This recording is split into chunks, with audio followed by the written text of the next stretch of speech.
Hello నమస్తే, welcome to time 24x7 the biography. మరి ఈ రోజు ఇండస్ట్రీలో ఇంపాక్ట్ క్రియేటర్ తరాల గురించి కొన్ని ఇంట్రెస్టింగ్ విశేషాలను తెలుసుకుందాం. భారతీయ సంస్కృతిని, ఆలోచన దృక్పథాన్ని తనదైన శైలిలో ప్రపంచాన్ని దాటిన ఆచార్యుడు, భారతీయ రాష్ట్రపతిగా ఆ పదవికి తవ్వి అద్దిన మహనీయుడు డాక్టర్ సర్వపల్లి రాధాకృష్ణన్ ఒక్కసారి మద్రాసులో విడిది చేశారు. చిత్తూరి వి నాగయ్య మర్యాద పూర్వకంగా వారిని కలిసేందుకు వెళ్లారు. రాష్ట్రపతి ఒక్కసారి ఎదురయ్యి నాగయ్యకు స్వాగతం పలికారు. ఒక రాజకీయ నాయకుడు వచ్చి రాధాకృష్ణన్ కు పాదాభినందనం చేశారు.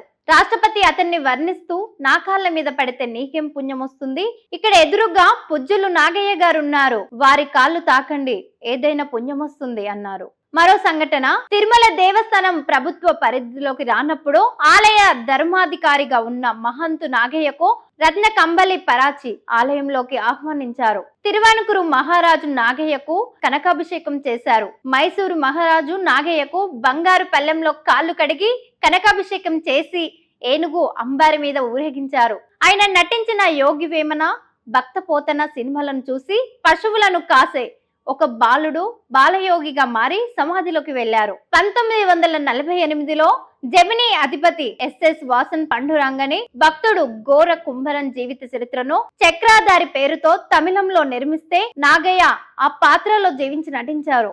బాక్సాఫీస్ హిట్ అయిన ఆ సినిమాలో నటించేందుకు ఆ రోజుల్లోనే వాసన్ నాగయ్యకు అందించిన పరిశోధికం ₹1,00,000. ఈ మహానుభావుడు భగవంతుడు తనకు ప్రసాదించిన సంగీతం జ్ఞానాన్ని ఆరాధించి సాధన చేసి ఉంటే త్యాగయ్య తరువాత నాగయ్య తెలుగు వారికి పరాప్రసాదంగా నిలిచిపోయేవారు అని ప్రముఖ దర్శక నిర్మాత బిఎన్ రెడ్డి నాగయ్యను కీర్తించడం సముచిత పనిపించక మానదో. దక్షిణాది చిత్రరంగంలో పద్మశ్రీ పురస్కారం అందుకున్న తొలి నటుడు నాగయ్య. ఆ ప్రదానం స్వీకరిస్తూ, పరిశ్రమలో నేను వయసులో పెద్దవాణ్ణి కాబట్టి నాకు ఈ పురస్కారం ఇచ్చారు, కానీ ఈ పురస్కారం మన చరిత్ర సీమలో పనిచేస్తున్న కళాకారులందరికీ చెబుతుంది అనటం నాగయ్య సంస్కారానికి అద్దం పడుతుంది. అంతటి మహనీయులు చిత్తూరి నాగయ్య గారి గురించి కొన్ని విశేషాలు. నాగయ్య బాల్యం. తొలి రోజులో ఉప్పల దడియం. నాగయ్య మార్చి 28వ తేదీన 1907న గుంటూరు జిల్లా రేపల్లెలో జన్మించారు. ఆయన తండ్రి రామలింగేశ్వర శర్మ అక్కడ రెవెన్యూ అధికారిగా పనిచేసేవారు. తల్లి వెంకట లక్ష్మంబ. నాగయ్య పుట్టక ముందు వారి తల్లిదండ్రులకు 4 పిల్లలు పుట్టి చనిపోయారు. నాగదోషం ఉందని జ్యోతిషులు చెప్పగా ఆ దంపతులు సత్తెనపల్లి వెళ్లి నాగప్రతిష్ఠ చేసి పూజలు నిర్వహించారు. ఆ తర్వాత పుట్టిన నాగయ్యకు నాగేశ్వరం అని పేరు పెట్టుకున్నారు. సంవత్సరం లోపే నాగయ్యకు శూనకగండం, సర్పగండం తప్పింది. అప్పట్లో చిత్తూరు వద్దగాల గోగునూరు గ్రామంలో నాగయ్య గారికి పూర్వీకులకు మంచి భువస్వతి ఉండేది. కానీ తల్లిదండ్రులు ఎదిగి వచ్చే నాటికి ఆస్తులు కరిగిపోయావి. తండ్రి పదవి మారణ చేశాక నాగయ్య కుటుంబం చిత్తూరు జిల్లా కుప్పం గ్రామంలో వారి అమ్మమ్మ గారి ఇంటికి వచ్చేసింది. నాగయ్య ప్రాథమిక విద్యా సభ్యం కుప్పంలోని జమీందార్ గారి పాఠశాలలో సాగింది. తరువాత వారి కుటుంబం చిత్తూరుకి మకం మార్చింది. అక్కడ తండ్రి సంగీతం పాఠాలు చెప్పేవారు.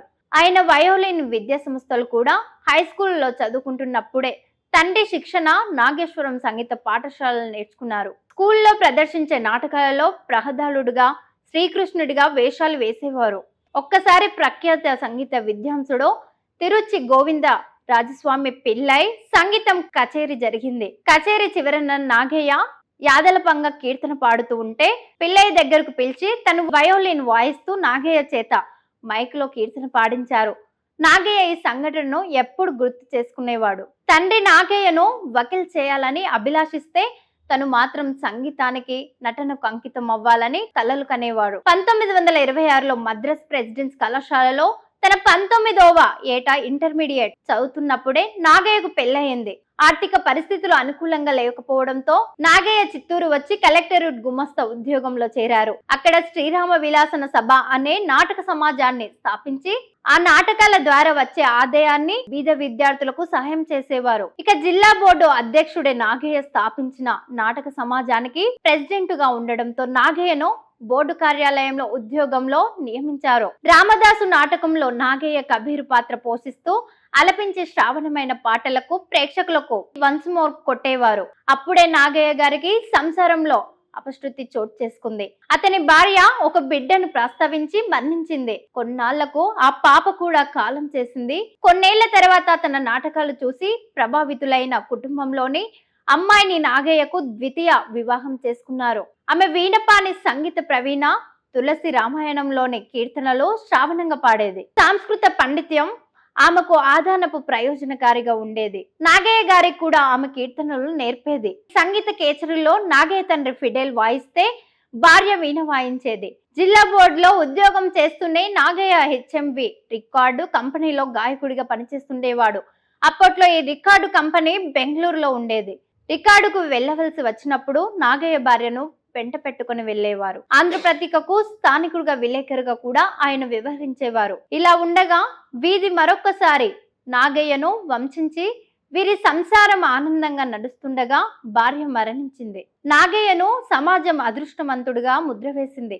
మరి కొద్ది రోజుల్లోనే అంటే 1936లో తండ్రి కూడా చనిపోయారు. దాంతో నాగయ్యకు జీవితం మీద విరక్తి కలిగింది. విషాదగ్రస్తుడైన తిరుమలకు వెళ్లారు. అక్కడ తన ఊరి వాళ్ళు తరలి రావడంతో వారితో ఏం చెప్పుకోలేకపోయాడు. అంచెలెంచెలుగా తిరుమలై చేరుకోని రమణ మహర్షి ఆశ్రమంలో ఆశ్రయం పొందారు. నాగయ్య స్నేహితులు ఆయన అన్వేషణలో పడ్డారు. ఈలోపు డ్రామా రికార్డు కోసం హెచ్ఎంవి కంపెనీ ప్రధాన ప్రతినిధి గరిదాలల్ నాగయ్య కోసం చిత్తూరు వచ్చారు. నాగయ్యకు సంభవించిన విపత్తు తెలుసుకొని విచారించారు. బెంగళూరు తిరిగి వెళ్తూ రమణ మహర్షి ఆశ్రయంలో దర్శనం కోసం ఆగాడు. అక్కడ నాగయ్యను చూసి బోరుమన్నాడు. అతన్ని సముదాయించాడు. మహర్షి ఆజ్ఞ తీసుకొని గిరిదారులతో కలిసి నాగయ్య మద్రాసు చేరుకున్నారు.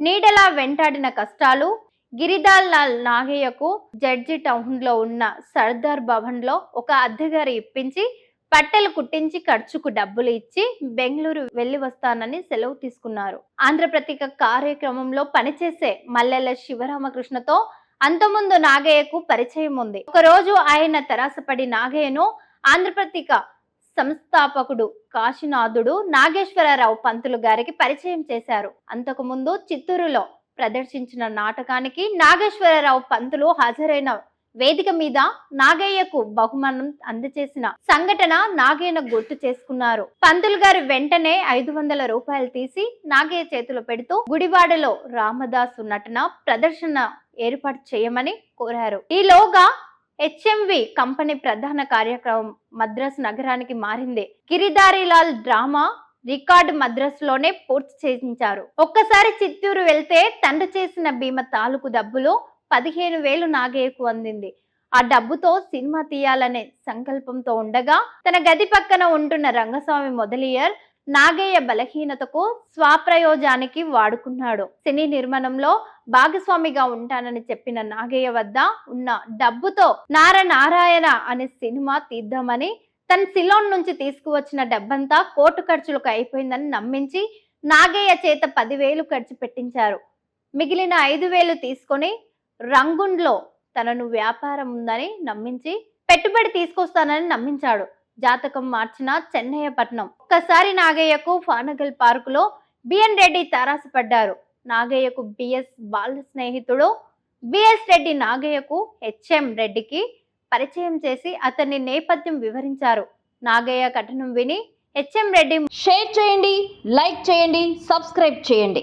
మరిన్ని వీడియోల కోసం బెల్ సింబల్ పై క్లిక్ చేయండి.